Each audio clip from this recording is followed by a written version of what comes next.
Hello, darlings. Do you like my new scarf? It's a pillowcase from Costco.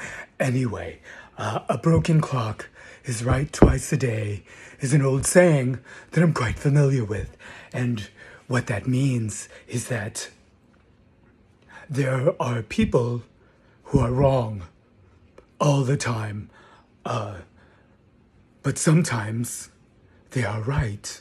And it's very seldom they're right. So, like, a broken clock, it stays stuck at one time. Well, let me rephrase all this. For those of us who are old enough to remember analog clocks with two arms and, the numbers around them, before you just looked at something and it told you exactly what time it was, we had to learn to tell time. So, if a clock was broken, it would be stopped at a certain time. And twice a day, because usually it's a 12-hour clock.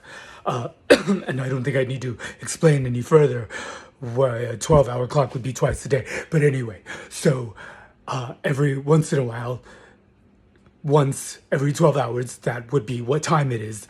Thus the saying, even a broken clock is right twice a day. And I think we're experiencing quite a bit of that right now. Now, I'm not going to go into details and say who and what and who's the broken clock and what makes them the broken clock and what's right about them. But I'm sure this is a saying you can incorporate in your everyday vernacular. So one example is like, okay, I wasn't going to give an example, but I'm going to. So like on Thanksgiving, you have that family member or friend who brings up something that they're completely wrong about, but every once in a while they say something and you're like, oh, I agree with you.